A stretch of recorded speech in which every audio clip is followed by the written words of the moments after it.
¿Estamos ya? ¿Me autorizan ustedes? Bueno. Muy buenas tardes.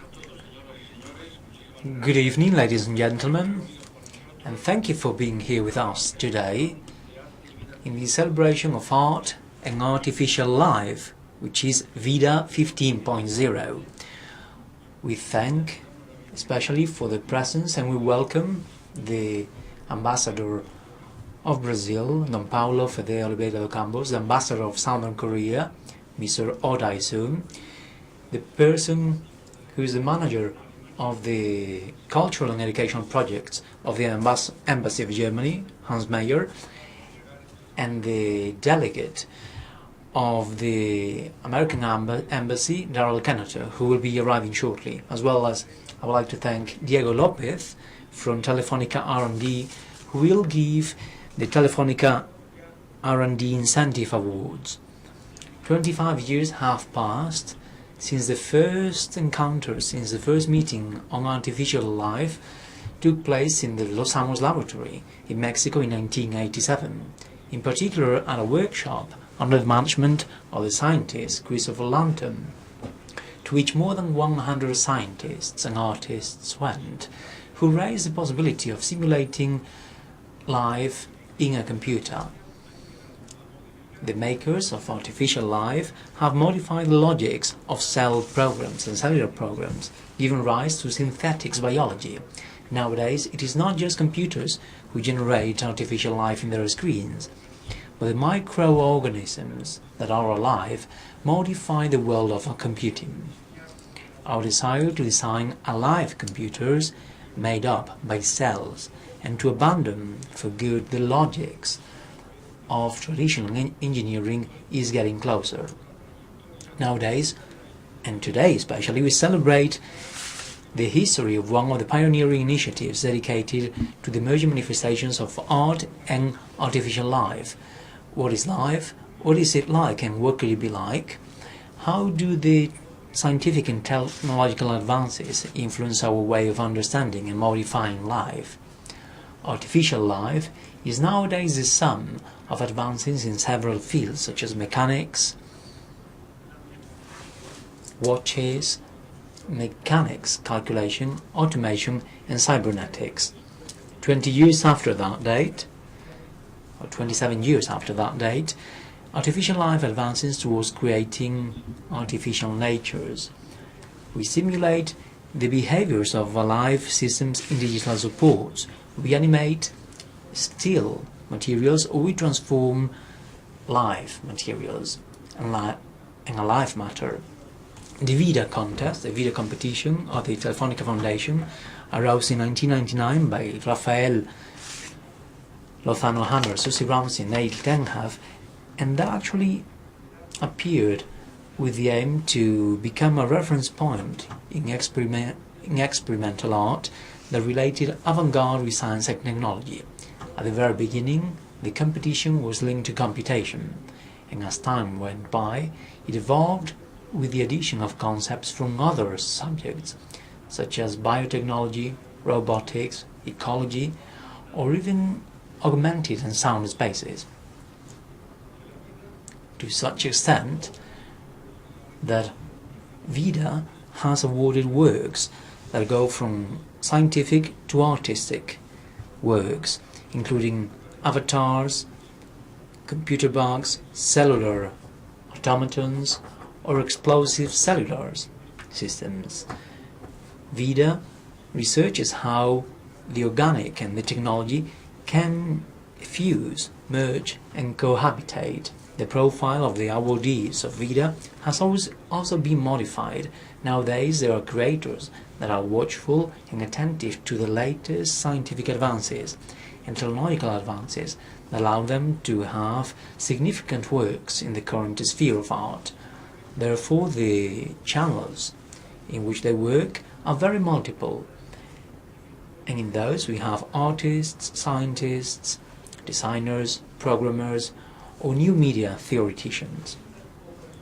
The 200 awarded works and nearly 2,000 presented projects in the last 15 years offer a wide array of the evolution of the art and live discourse, profoundly marked by life sciences and by the advances of robotics, computing and telecommunications. 15 years after, this has become a consolidated prize, very prestigious and with a good economic allowance at international level, and we are proud to have achieved this. Thank you very much for being here with us today.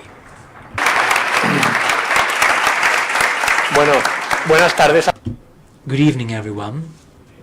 I have the privilege to chair this event, which is actually a chain of celebrations. We have several celebrations to be proud of today. First of all, the announcement of the VIDA competition winners and the award giving, but also a bigger celebration, which is celebrating 15 years of this project, which is no doubt a reference point in the international sphere for the people who work at the crossroads between science, art, research and innovation. The VIDA Wars are the backbone of this community, and today we have many things to celebrate. It's a great pleasure to see so many people here, and I would like to mention especially the people from this community who wanted to join us today. We have many representatives of different institutions. We have people from Barcelona, Liverpool, Zaragoza, Gijón, and the institutional framework really helped VIDA define this territory and make it grow. And we would like to start this celebration by talking to the three people who are the directors of this project that worked hand in hand to cover these 15 years in a territory they started formulating artificial life. There was a kind of net that wanted to catch an emerging reality whose limits were not yet very defined, but they also wanted to be an active agent with a voice to shape this cultural space. Next to me I have Rafael Lozano-Hemmer. He's an artist with a great international history. He was the director responsible for creating this prize in 1999. He was the director of this contest until 2005, and then Daniel Canogar, another international renowned artist, took the relay until 2010, where Monica Bello, the art researcher and critic, took over in 2010 until now. And when I was asked to talk about this today, thinking about the contributions of the prize 15 years ago, instead of looking at 1999, I thought of looking at nowadays to see up to which extent this life, VIDA, this word VIDA or life, that we'll be referring to a lot, has undergone different transformation processes. And in fact, some of the things that were a hypothesis in 1999 defines the contours of our daily life nowadays. We are in 2014, and 6 months ago, the first in vitro burger cultivated in a lab, whose meat did not come from a live animal, was presented. And a week ago, biolabs wanted to create cellular salami from the sample of tissue of celebrities, apparently. The implications of that is legal, not technical, and Google Aims announced a few months ago that they had managed to add sensors in some contact lenses to measure the glucose level in diabetic patients. And there was another robotics company, Boston Dynamics, who was acquired by the giant, and they have actually created an artificial gepard who can run up to 45 kilometers per hour. And the makers are Amazon, and the workers of Amazon collaborate on a daily basis with the Kiva robots, who go around the store taking merchandise from one place to the other, and they actually organize the merchandise in the store in a way that is not logical to us, but it is logical to them, and they classify the merchandise in the Amazon storage rooms. And there are also similar algorithms in the stock exchange and the bots that correct mistakes in Wikipedia so the most read editors in Wikipedia are actually not human. I don't know whether this is a scenario that we were looking at in 1999 when Rafael, with other people, decided to start this artificial life project.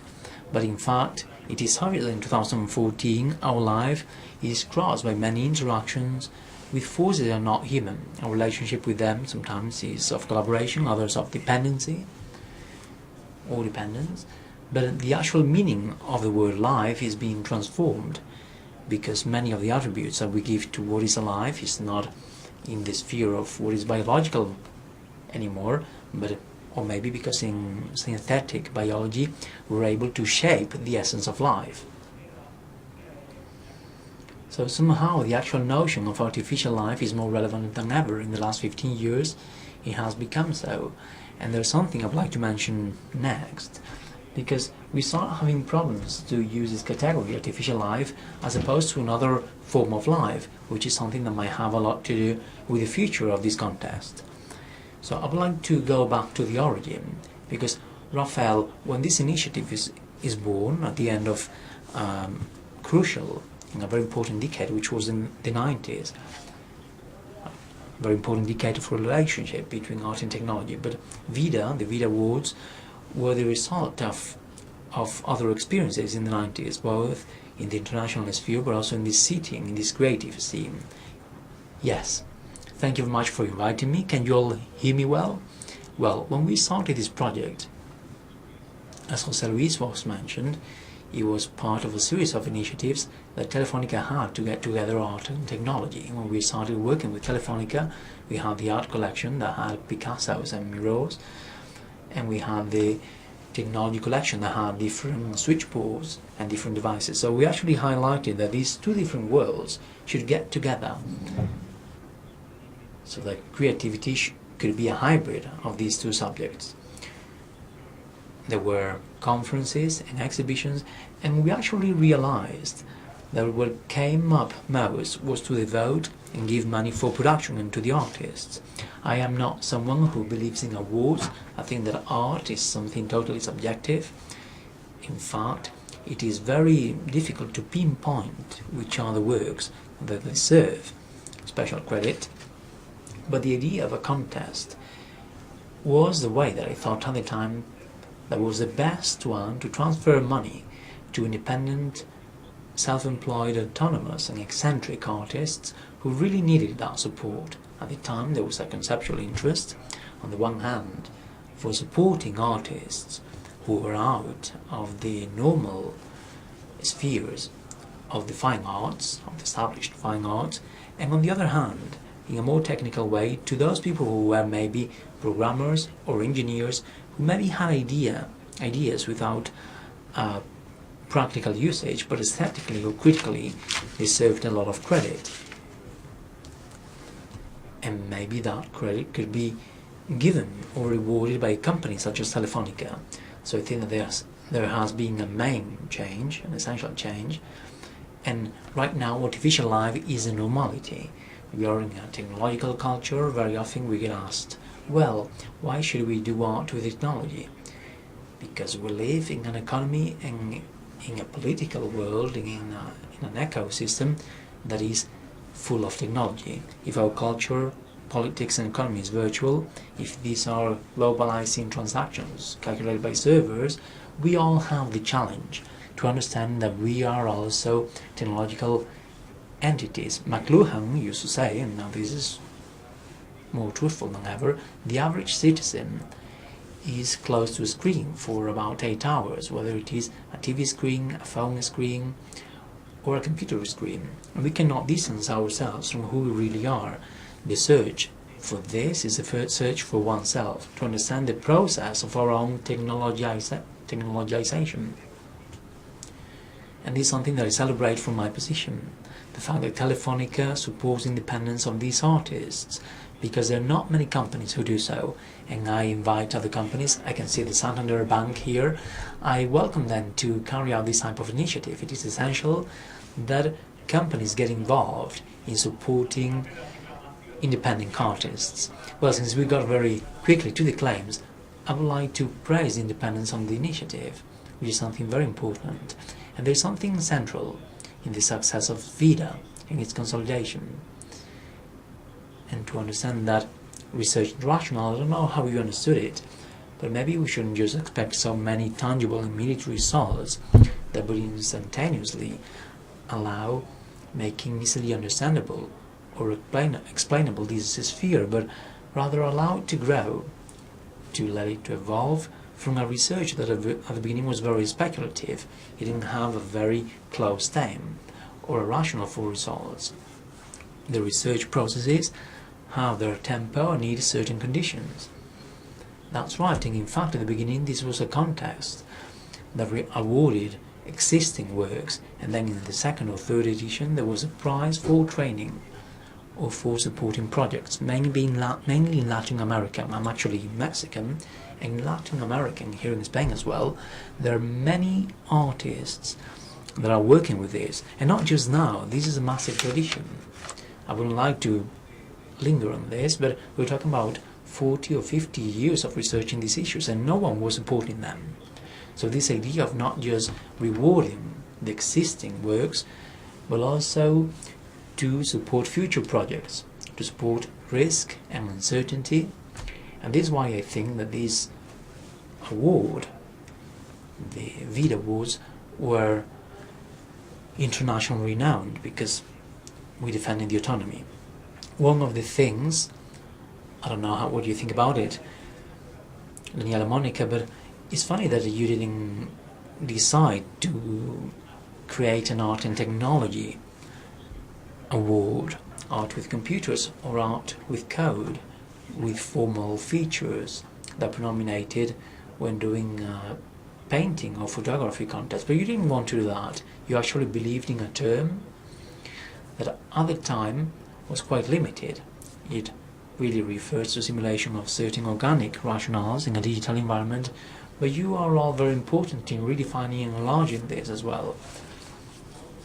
Probably in the jury meeting on a yearly basis, you should start by sitting down and deciding where the limits are and how you can stretch and redefine at the same time as we work with materials, literally, that did not exist 2 or 3 years ago. Well, those conversations were being given by the works we received.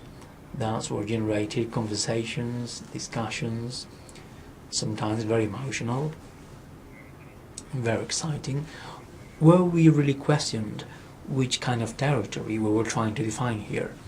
And that feeling of the fact that maybe we're creating some precedent and defining a territory that is now being formed as we choose the projects, highlighting some instead of others.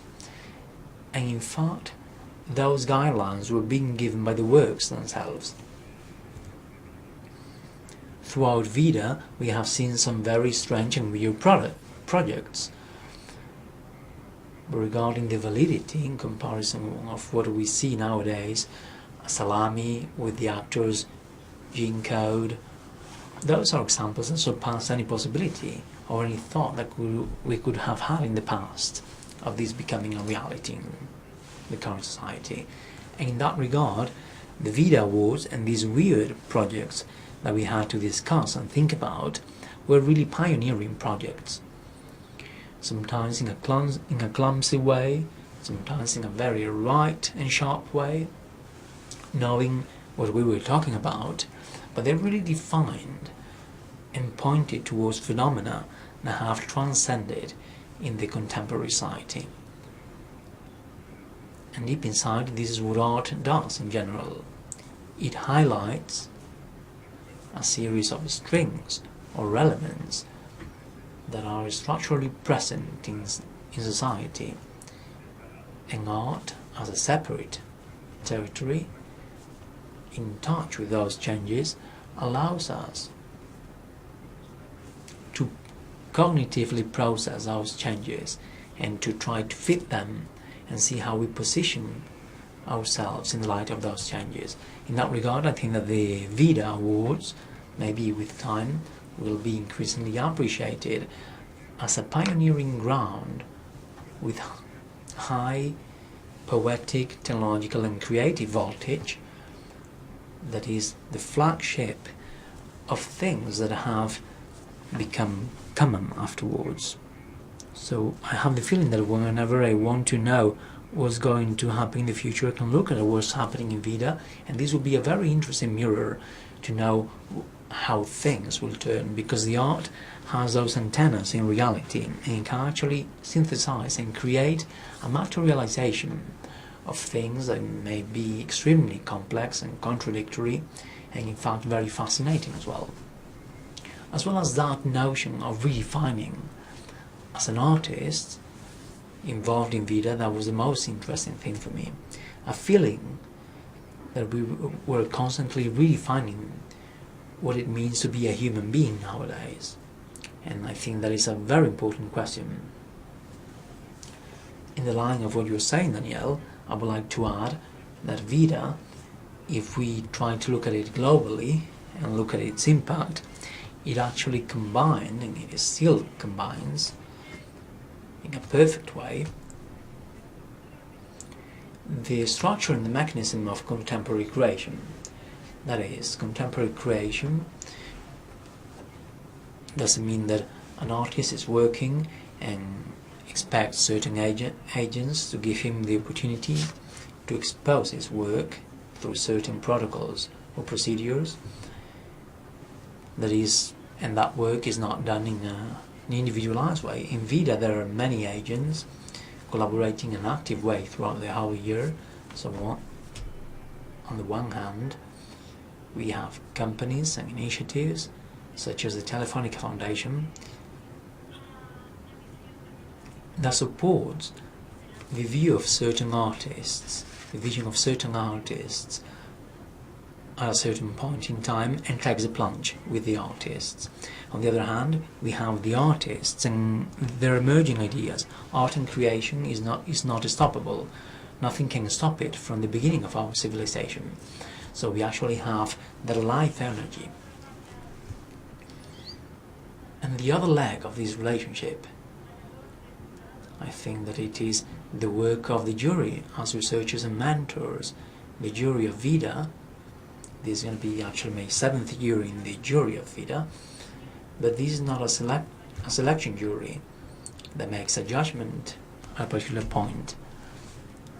Maybe there may be a pre-established agenda to defend a contrary idea, but not here. This jury meets for 3 days and a half and mentors. It generates some thought about what artificial life is nowadays, and I really like what you described to start this conversation, because I think that it sums up one of the discussions we've had mainly in the last few years. We started one year trying to find a word to define artificial life, and we concluded that artificial life was a simulation of our reality where we live. And a simulation is something that varies, that dilates and contracts, that expands and contracts, that varies all the time, that is not static. This is something that defines the VIDA projects. And we continue speaking as we went towards this 15th anniversary. We continued talking about how artificial life is in everything we touch, in all our reality. As you were saying, is artificial life really artificial? And nowadays, I'm not just surprised, but rather very delighted, because of the fact that many artists have pushed this towards what is social, towards the critical design, and towards that 4th term: art, science, technology and society. Society may be innovation, maybe an open criticism towards certain mechanisms, and this is done through subjects, or from subjects, but those subjects are the last thing here. The most important thing is the artist's intention. I really liked what you mentioned, Danielle, about the fact that the award has to do with reflecting what the human being is, and you talk about the fact that the artists think about critical design, and this award is actually a catalogue of possible life forms, instead of being, or it is actually a presentation of exercises that show different futures. There isn't just one future, but many futures, many scenarios, and many ways for these technologies to boost the social mass with certain social organizations, personal and social relationships. Well, Monica, you really talk about the jury, but up to which point does the jury try to send a message saying, well, this is our belief in the possible different discourses for the human being, reactions and possibilities, not just for the artists. Sometimes we have the image of the artists on their own, isolated in their workshops, but artists do not operate that work anymore. So how does VIDA become this generator of discourse on these possible ways of life, about this catalogue of possible ways of life?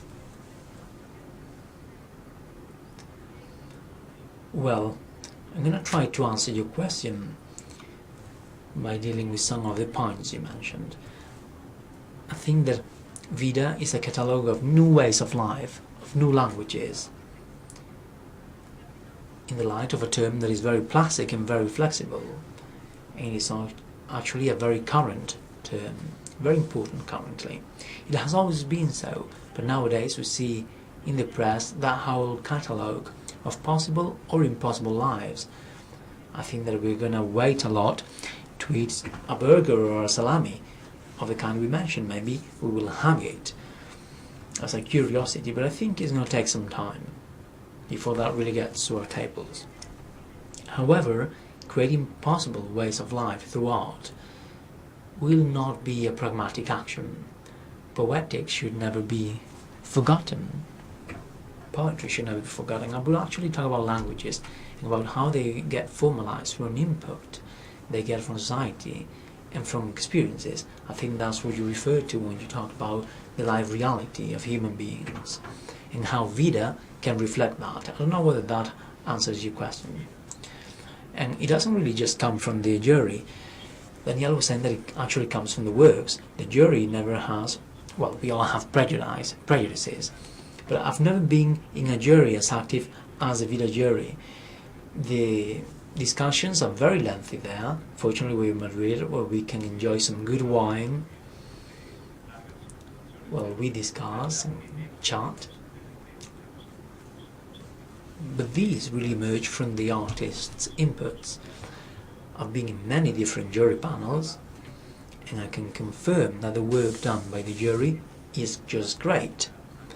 They really looked, or we really look at different emergence of the works, and afterwards we get conclusions from there. But they come from the works, not from the jury members. That's right, and usually the jury process lasts one morning or one day. There's a selection process. This one yes, this one no, this one is in, this one is out. And that never was the aim of VIDA, and in fact it was your task.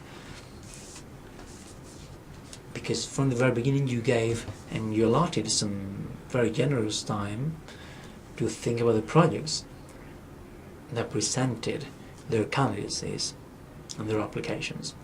And that is something that should be happening much more, so that the works are actually the ones that give us that leeway and that need to discuss what is this, how do we see it, what is the meaning of this, how does it fit within the concept of artificial life, does it fit, does it not, and the discussion could start. So the jury was always very committed and fascinated. I really remember those years very well, and it's a very heartwarming memory. Well, those conversations were favoured because we were talking about a term in all its complexity. We're not just talking about art and technology. It is a concept, rather, that we need to respond,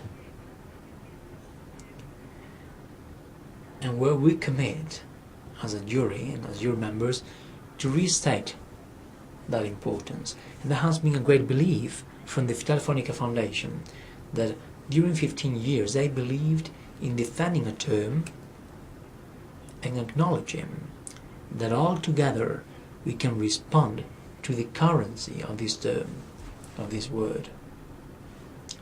One thing in which I think the VIDA Wars have been a great reference point was in helping and contributing, importantly, generating this discourse of the artists as research agents who are part of the research ecosystem. This is very current and very important nowadays. More than 15 years ago, tomorrow there will be another activity at 7 p.m. within this cycle of Art with Science, where we will have the presence of Arianko, who is responsible, or the manager for an art program at the firm, the Geneva Particles Lab, which is one of the temples of the contemporary art and science. The fact that they have an art program that is integrated within their investigation programs is an example that this space for understanding the artistic production as a good contribution to different research processes is something well integrated in the rationale of the artists in VIDA. I don't know how you assess and measure that. Maybe making clear that artistic research is just another language, a methodology that contributes to the language and the space of research so that it can be reflected in other spaces for research. Well, I think that the role of the artist as a researcher has always been present. The artist has always been a researcher. But the projects that the VIDA project points to makes this a lot more explicit, and this is a good educational tool for the artistic process. The fact that this analogical scientific character of this process is linked to scientific research is really just an example of what always happens and always happened in the artistic process. So it is very educational to show to the public and to the audience that the artists in his different processes may be pointing to things that nobody wants to talk about or that no one wants to see. And that is very important. That aspect is essential. And I'm really happy that you mention it. It is really commendable. Well, I share that role of the artist, of the researcher, is not something new, but in the space of the subject areas or of the knowledge that becomes alive, there is an interesting phenomenon, because as a subject area breaks through before it really has a direct visible impact in society, artists are already generating new stories and new narratives around them to reflect that and to have a direct impact in the way that subject area can be seen. If we think about synthetic biology or robotics, before this space explodes or flourishes in society, the artists are already influencing in developing that imaginarium and those ideas with certain stories. Yes, those stories are essential, that need to symbolize a reality that may be too harsh sometimes or too complex. We actually need to find these stories and these ways of symbolizing phenomena that may be very difficult to our lives. And this is one of the great wonders of art. I've always seen art as a lifesaver, that within the daily chaos of contemporary life allows us to feel that we can start having a relationship with that reality, to survive it and to have a dialogue with it. On the other hand, I totally disagree. I always say so because we always do the same. We say, I totally disagree, so that we can wake up everyone. What the artist tries to do is to disorganize and disorder. We just try to get some sort of nightmare, just like the hair that a cat vomits. Like they vomit these things that you cannot understand or control. I think that the most interesting artistic processes are not the ones that allow us to understand our relationship with the world, but the ones who change and disorganize that relationship. I am repeating myself, but eventually these are processes that are out of our control. The most interesting art in the VIDA Wars for me are those awards that really make our situation more complex. They interfere and that question very critically our situation, and therefore they allow us to interpret. Well, I totally agree. Well, that's bad. You need to disagree, otherwise our audience is going to fall asleep.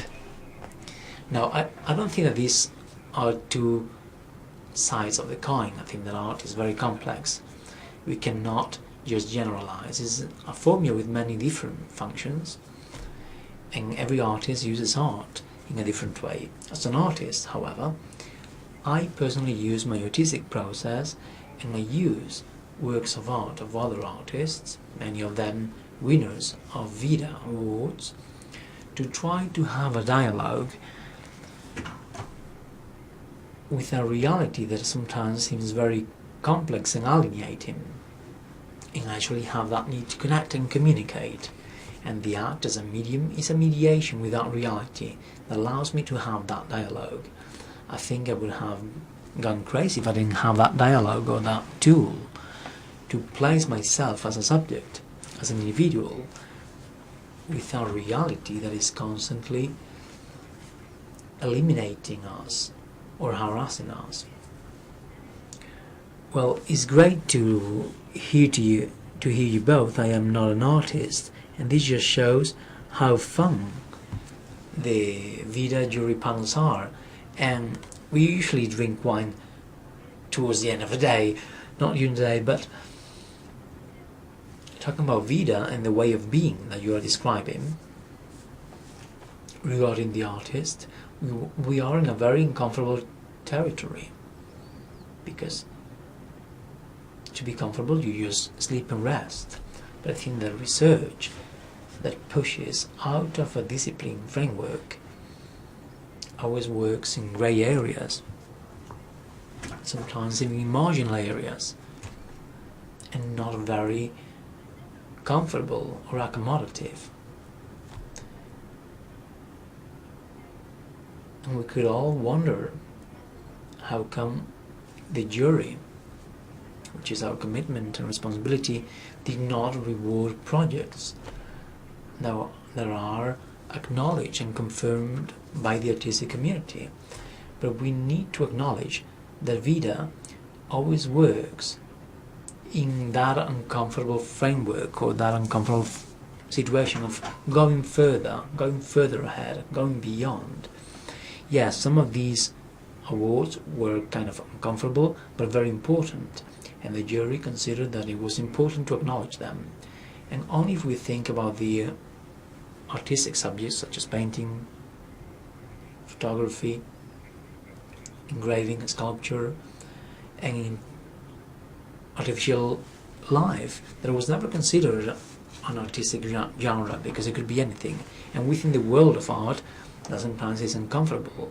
And I actually am afraid that these categories still exist nowadays, and that lack of comfort is what makes VIDA alive. And what you mentioned is very interesting, and I totally agree with you. I think I'm agreeing a lot today. I'm very relaxed. Well, in the last few minutes I would like to talk about your tendency or your trend to do 5-year cycles. So what about the next cycle? Are you kicking me out? No, I'm not kicking you out. Now is your turn to define the next 5 years, the next cycle. We're not trying to read the future. We don't want to do that. We don't want to foresee the future in 2019. No. Rather, we would like to know how the award and the rationale keeps evolving with the rationale of the community, of the space it covers. Formerly, Rafael mentioned that it was very important to know that the project reward existing projects, and afterwards this award became an enabler of future projects. And this is actually growing. We're looking for new formulas. And this year there is a first award of support to the production. There is an economic allowance, but also the collaboration of Telefónica R&D as a space of qualified knowledge and as a possible collaboration environment that will contribute to enable certain projects that otherwise would have not taken place. So how do you see this as a framework for VIDA to be an enabler for these projects? Well, we have actually talked about this a lot with Laura Fernandez, with people from the Telefónica Foundation. All of us have talked about this. And the last 15 years do mark us. But we did see that it was necessary, first of all, to get closer, to get VIDA closer to the audience, and the opening of the new space has enabled this. We're implementing educational programs geared towards families and young people, and this is about incorporating the audience to what we have been doing, always from the vision of the artist, assessing the artist's work. And in fact the next workshop will take place this month, and all the positions are actually booked up. But we have mentioned this before with mentors and the jury mentors. We have actually seen that at least in the production incentives we need to add a bit more. It is not just good to have resources if you're lacking economic resources and the skills and abilities to develop them. I'm not saying that artists may lack those skills or abilities, but carrying out a project with an important sum of money and with extraordinary ideas often needs some extra support. So we got Telefónica R&D as an ally. This makes sense because we're also getting closer to the company, and we just have this first call. This project with Telefónica R&D will continue, so I think, and I'm very curious to see the results of these two artists, Tiago and Ramses, who will come from Brazil to Barcelona to spend a month there. What else? Education. Opening this big box that is VIDA during 15 years and sharing this experience and ideas and concepts, and doing so through these conferences that we are having, or through programs of any kind. But the great thing is having this space available in Madrid. I actually have the following contribution about this Peruvian artist, Martin Art. I recently met him, and he actually got some early support from VIDA, and right now he has an exhibition at the Tate. And this is a great cause for celebration, because you take a Peruvian guy who is a genius and you give him some support, so that during his career, not just because of the aid you're giving, but also because of legitimizing his work is now at the Tate. And it is essential to normalize artificial life within the established structures of cultural power. I would love someone from the Reina Sofia Museum to be here, and the challenge for next year, is there someone from the Reina Sofia Museum here in the room? Apparently not. Well, next year there will be 3 people here from the Reina Sofia, or there should be, because it is not just a niche for the freaks who do these things. There is something unavoidable. What we're doing nowadays, and right now, is just an interest that the audience has, and this education shouldn't just be for the audience in general, it should also be for the specialized lazy curators audience that do not do their work to present themselves in the reality where we are. Technology is not an option anymore. So the normal thing would be to do your exhibition with some of the candidates who work in these issues. This is what I think we need to normalize this and link it to the established fragments in representation of the lazy curators. Rafael, what do you think about this inertia? Well, that was good, but I would like to ask you about a difficult exercise, which is trying to look at VIDA not as a part of the process, but as artists. and actually doing something more difficult, which is forgetting that you're long-established artists with great careers. But think about artists who once needed structures to start working, such as Telefónica, initiatives such as VIDA, companies such as Telefónica R&D and other production centers. What do you think that all these agents can and should do to enable and ease the history of the artists that you became eventually? And that maybe without these agents or institutions, this wouldn't have been possible, mainly what the culture finance and the arts finance support means are something important. We're in a state of transition. But how do you see this from your experience for all these agents, so that they can enable the work of these people who are young today, who are in their early 20s, and who need these platforms to grow, as you mentioned? Well, let's utter some general ideas. The artist is characterized mainly by two things. First of all, by being brutally insecure, and secondly, by having a compulsive need to communicate with the exterior world. And these two things do not work well together. It is very difficult. And I think that whenever a young artist gets some support, I think that Rafael just mentioned something very important, that legitimization, getting some legitimization or legitimacy apart from the economic aspect is extremely important for an artist that may be exploring an uncertain territory, that is somehow shaping something that is still shapeless, and it is natural for them to be doubtful about what they do. That kind of support has a great power, indescribable. It has a very important value, and I think that the history of civilization in art is full of those small signs of support that gave some small security, small safety to investigate in the new territory, which was a new way of pure uncertainty. So I think that it is difficult to explain, and this is something I felt when I started. It is difficult to explain those small acts of legitimacy that allowed me to experience, when you start experiencing, that first sketch is just a seed of an idea. And this still happens to me whenever I start working on a new project. I may say, well, this is silly, what am I doing? But when you compare those sketches of an idea with final work, it's just sheer magic. The fact that from scratch a work of art appeared. And that support is essential for institutions to know how important that is at economic and personal level, and even symbolic. Yet Rafael,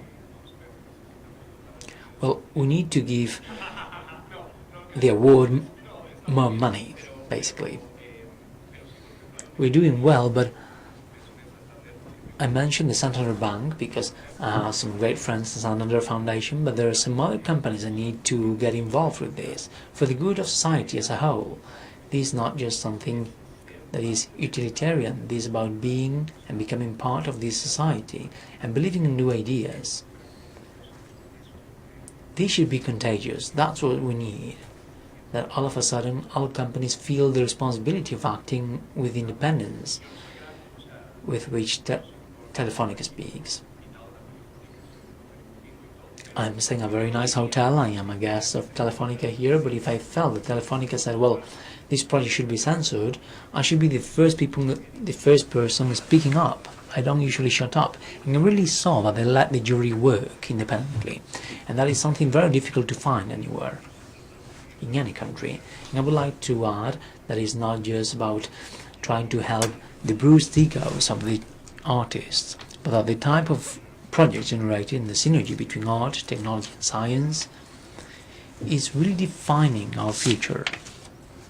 We don't know what it's going to be exactly, but it is essential that we get this kind of support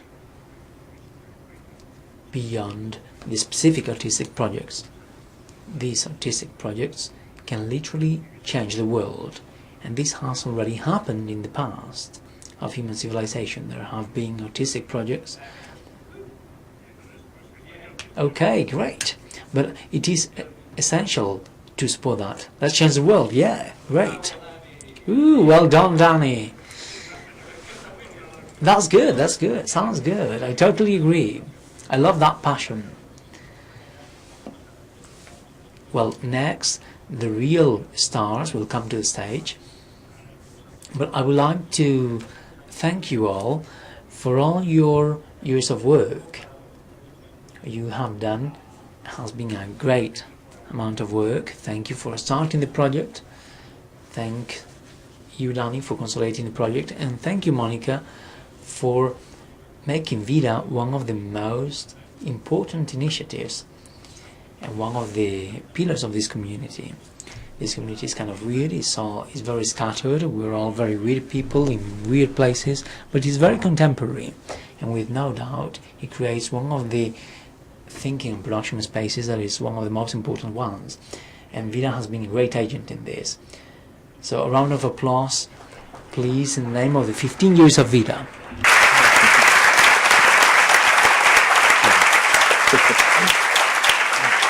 Y ahora vamos a pasar ya. And next we're gonna give this year's awards, the 4 awards, and afterwards we can go to the exhibition, so that we start this 15th edition of VIDA. The first award is the Public's Choice Award, voted by many people, more than the jury. It was given to the Center for Genomic Gastronomy by Catherine Kramer and Zachary Denfield, and Diego Diaz-Lopez from Telefónica R&D will give the award. So, the artists, could you please come to the stage?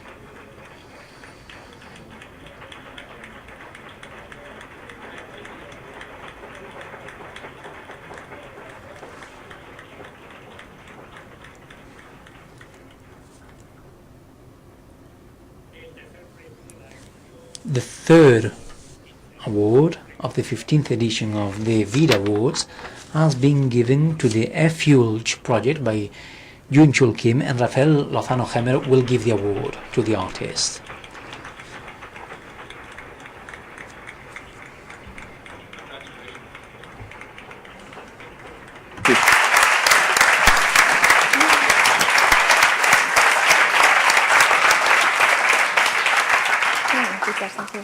El segundo. And the second prize is for the Mongoose Analog Lunar Migration Bird Facility by Agnes Mayer-Brandis, and Daniel Canogar will give the award.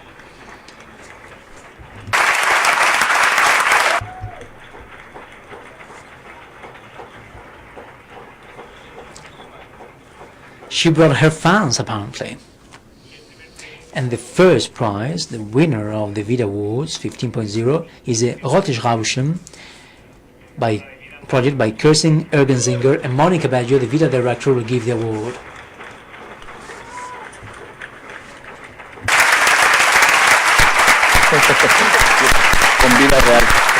With real life.